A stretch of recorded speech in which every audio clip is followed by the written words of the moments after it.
नमस्कार। स्वर्ण मंदिर के इसी अमृत सरोवर से लिया गया इस शहर का नाम, जिसे आप और हम अमृतसर के नाम से जानते हैं। यूं तो बहुत कुछ है अमृतसर में जिसे आप और हम यहाँ पर देख व भ्रमण कर सकते हैं, परंतु कुछ विशेष स्थान जिसे देखने के लिए यहाँ पर सर्वाधिक संख्या में तीर्थयात्री व पर्यटक पहुँचते हैं, उन सभी का भ्रमण करने का प्रयास व जानकारी लेने का प्रयास हम इस वीडियो में करेंगे। धार्मिक आस्था के प्रतीक के रूप में दिखाई देने वाला स्वर्ण मंदिर यहाँ का एक मुख्य आकर्षण होता है। साथ ही साथ हम यहाँ पर वह स्थान भी देख पाते हैं जहाँ पर कई निर्दोष बेगुनाह भारतीय लोगों को जनरल डायर के आदेश पर गोली मार दी गई थी, जिसे हम जलियांवाला बाग के नाम से यहाँ पर जानते हैं।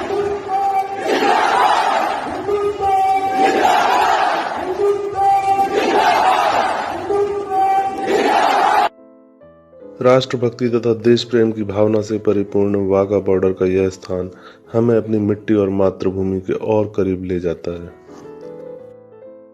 साथ ही साथ जानेंगे खाने पीने के वह फेमस स्थान जिसे आप अमृतसर आने के पश्चात छोड़ना नहीं चाहोगे। इसमें चाहे पंजाब की ज्ञानी की लस्सी हो, या फिर अमृतसर के केसर के ढाबा, या फिर पंजाब की फेमस फिरनी। चलिए शुरू करते हैं आज अपनी यात्रा अमृतसर के लिए, और आपका स्वागत करते हैं आपके अपने चैनल देव दर्शन पर।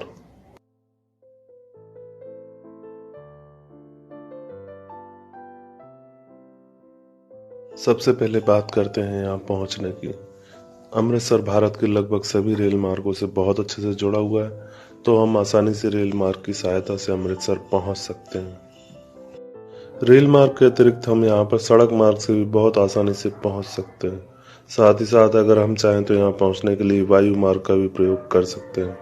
इसके लिए नज़दीकी हवाई अड्डा अमृतसर ही होता है। अमृतसर पहुंचकर हमें सबसे पहले ठहरने की व्यवस्था करनी होती है, जो कि हम चाहें तो यहाँ पर हमको होटल 1000 से 1500 रुपये में आसानी से उपलब्ध हो जाते हैं। इसके अतिरिक्त हम चाहें तो यहाँ पर हमको गुरुद्वारे के पास ही स्थित सराय में भी ठहरने की व्यवस्था उपलब्ध हो जाती है। होटल में रूम वगैरह बुक करने के पश्चात आप यहाँ से चाहें तो शाम के समय स्वर्ण मंदिर के दर्शन के लिए जा सकते हैं। शाम के समय यह स्थान बहुत ही आकर्षक और बहुत ही सुंदर दिखाई देता है, तथा यहाँ पर केवल पैदल चलने की ही परमिशन होती है और किसी भी प्रकार के वाहन का यहाँ प्रवेश निषेध होता है।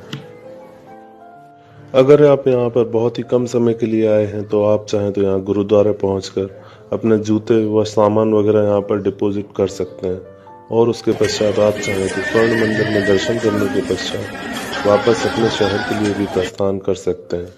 यहाँ पर पूरी तरह से गुरुद्वारा प्रबंध समिति के द्वारा निःशुल्क यह सुविधा उपलब्ध कराई जाती है। इसके अतिरिक्त यहाँ पर यात्रियों तीर्थयात्रियों के लिए खाने के लिए 24 घंटे लंगर व ठहरने के लिए सराय भी उपलब्ध होती है। जूते चप्पल या शूज वगैरह डिपॉजिट करने के पश्चात आप यहाँ से गुरुद्वारे या स्वर्ण मंदिर परिसर में प्रवेश करते हैं। प्रवेश करते समय आपको अपने सर पर कपड़ा, पगड़ी या रुमाल अवश्य रख लेना चाहिए, क्योंकि इसके बिना गुरुद्वारे में आपको प्रवेश करने की पूरी तरह से मनाही होती है। प्रवेश गेट से भीतर प्रवेश करते ही आपको स्वर्ण आभा से जगमगाता हुआ यह स्वर्ण मंदिर दिखाई देता है, जिसे देखने के लिए ही सर्वाधिक पर्यटक व तीर्थयात्री यहाँ पर पहुंचते हैं। शनिवार व रविवार के दिन यहाँ पर भीड़ बहुत अधिक होती है। उस दिन यहाँ पर आपको बहुत से तीर्थयात्री गुरुद्वारे परिसर में आराम करते हुए या विश्राम करते हुए दिखाई देते हैं।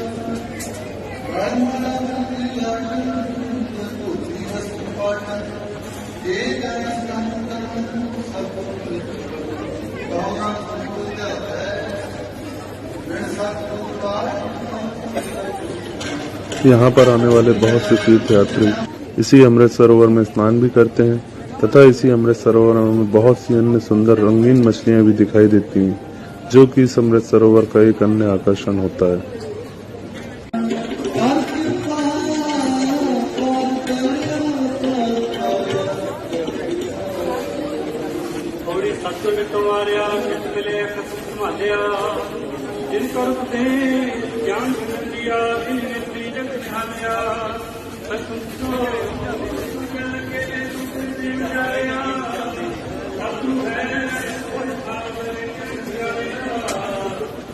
अमृत सरोवर के चारों ओर हमें सिख धर्म से जुड़े हुए हैं। सिखों की आस्था के प्रतीक के रूप में अन्य तीर्थ स्थल भी दिखाई देते हैं।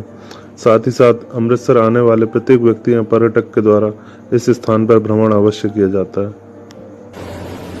स्वर्ण मंदिर या दरबार साहिब का एक अन्य आकर्षण यहाँ पर 24 घंटे संचालित होने वाले लंगर होता है, जिसमें लगभग प्रतिदिन 50,000 से 1 लाख लोग नियमित तौर पर भोजन करते हुए दिखाई देते हैं तथा यह सेवा 24 घंटे यहाँ पर नियमित तौर पर संचालित होती रहती है। इसके अतिरिक्त अगर आप चाहें तो आप यहाँ पर रात्रि विश्राम भी गुरुद्वारा परिसर में ही कर सकते हैं। इसके पश्चात सुबह सुबह आप चाहें तो यहाँ से अपने अन्य गंतव्य के लिए निकल सकते हैं। स्वर्ण मंदिर के पास ही हमको प्राचीन शनिदेव मंदिर के भी दर्शन होते हैं। इसके साथ ही साथ हमें स्वर्ण मंदिर के पास ही जलियांवाला बाग का वह स्थान भी दिखाई देता है जहाँ पर जनरल डायर के आदेश पर 400 निर्दोष लोगों को गोलियां मार दी गई थी। यहाँ पर आने वाले पर्यटक के द्वारा प्राय इस स्थान का भी भ्रमण अवश्य किया जाता है। यही स्थान हमें अंग्रेजों की क्रूरता का एहसास यहाँ पर कराता है।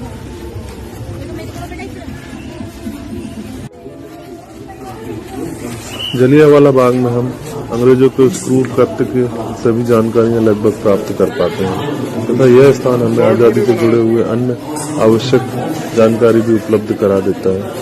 इन सभी को यहाँ पर एक छोटी सी फिल्म के द्वारा प्रदर्शित किया जाता है, जिसे हम यहाँ पर देख व अनुभव कर सकते हैं। यहाँ पर प्रवेश निःशुल्क होता है तथा सुबह से लेकर शाम के समय तक हम यहाँ पर जलियांवाला बाग में भ्रमण कर सकते हैं। जलियांवाला बाग के इसी स्थान पर 13 अप्रैल 1919 जो कि बैसाखी का दिन हुआ करता था, उस दिन रॉलेट एक्ट के विरोध में एक सभा हो रही थी, जिसमें जनरल डायर के आदेश पर बहुत से निर्दोष हिंदुस्तानी लोगों पर गोली चलवा दी गई। इसमें माना जाता है आधिकारिक तौर पर लगभग 400 से अधिक व्यक्ति मारे गए, जबकि अनाधिकारिक तौर पर ऐसा माना जाता है कि लगभग 2000 से अधिक लोग इसमें घायल हुए और 1000 के लगभग लोग इसमें मारे गए थे। इसी स्थान पर हमें वह कुआं भी दिखाई देता है जिसमें बहुत से लोग उस समय कूद गए थे तथा यह कुआं लगभग लाशों से पूरी तरह से भर गया था। शहीदों की शहादत को प्रदर्शित करता हुआ यहाँ पर यह हमें शहीद स्तंभ भी दिखाई देता है। जलियांवाला बाग को देखने के पश्चात हम यहाँ से वाघा बॉर्डर के लिए प्रस्थान करते हैं। इसके लिए आप चाहें तो स्वयं के वाहन का प्रयोग कर सकते हैं या फिर आपको स्वर्ण मंदिर के पास से ही आसानी से ऑटो रिक्शा या सवारी की व्यवस्था उपलब्ध हो जाती है, जो लगभग आपको 250 से 300 रुपये प्रति व्यक्ति के तौर पर यहाँ से आपको वाघा बॉर्डर ले जाते हैं। वह बीटिंग सेरेमनी समाप्त होने के पश्चात आपको वापस भी ले जाते हैं। तो आप चाहें तो ऑटो रिक्शा का भी प्रयोग कर सकते हैं। अमृतसर की यात्रा पर आने वाले लगभग प्रत्येक पर्यटक के द्वारा यहाँ से लगभग 30 किलोमीटर की दूरी पर स्थित वाघा बॉर्डर पर अवश्य जाया जाता है। वाघा बॉर्डर के लिए जाते समय आपको अपने साथ किसी भी प्रकार का कोई सामान भीतर नहीं ले जाना है, क्योंकि यहाँ पर अन्य सभी सामान ले जाना प्रतिबंधित होता है। आप केवल अपने साथ पानी की बोतल व मोबाइल फोन वगैरह ले जाने की अनुमति होती है। राष्ट्र प्रेम, देशभक्ति की भावना से परिपूर्ण यह स्थान आपको अपनी मिट्टी के और भी करीब या अपनी मातृभूमि के और करीब ले जाता है।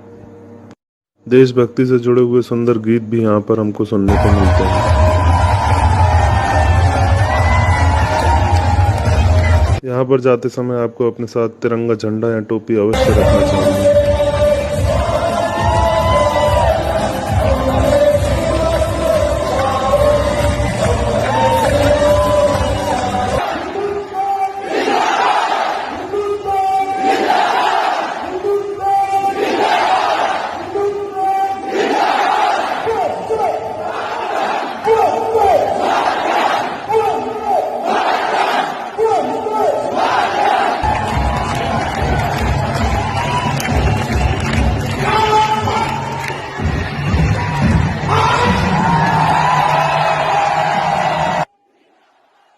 वाघा बॉर्डर या अटारी बॉर्डर के दूसरी ओर देखने पर हमें यहाँ से पाकिस्तान भी दिखाई देता है।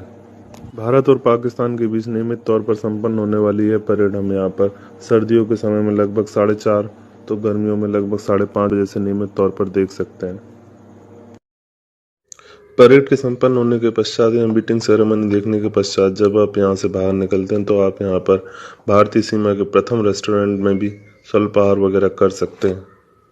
वाघा बॉर्डर की सुंदर और आकर्षक तथा अनोखी परेड देखने के पश्चात जब हम यहाँ से वापस अमृतसर जाते हैं तो वहां पहुंचकर हम दुर्गाना मंदिर के दर्शन करने हेतु अवश्य जा सकते हैं।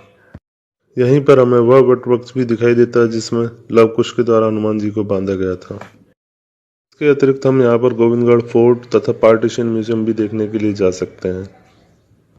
अब अगर बात की जाए खान पान की, तो अमृतसर को खान पान में बहुत अधिक समृद्ध माना जाता है। इसमें अगर कहा जाए तो अमृतसर में सबसे पहले केसर के ढाबे का नाम लिया जा सकता है। यहाँ पर मिलने वाली दाल मखनी व पराठा संपूर्ण भारत में बहुत अधिक प्रसिद्ध माना जाता है। इसके अतिरिक्त केसर के ढाबे पर मिलने वाली पंजाब की फेमस फिरनी का भी स्वाद आप यहीं पर ले सकते हैं। भारत भर से जितने भी पर्यटक अमृतसर घूमने के लिए पहुंचते हैं वे सभी लगभग केसर के ढाबे पर अवश्य जाते हैं। शाम को समय यहाँ पर भीड़ बहुत अधिक होती है तथा आपको लगभग 1 घंटा इंतजार भी करना पड़ सकता है। इसके अतिरिक्त अगर आप पंजाब की फेमस लस्सी पीना चाहें तो आप ज्ञानी की लस्सी पर जा सकते हैं। यहाँ की लस्सी भी सर्वाधिक प्रसिद्ध मानी जाती है। इसके अतिरिक्त आपको अमृतसर में और भी कई प्रसिद्ध खाने पीने के स्थान मिल जाते हैं जहाँ पर आप चाहें तो समय होने पर जा सकते हैं। वीडियो देखने के लिए आपका अनमोल समय देने के लिए बहुत बहुत धन्यवाद। वीडियो अच्छी लगी हो तो लाइक और चैनल को सब्सक्राइब जरूर करें। धन्यवाद।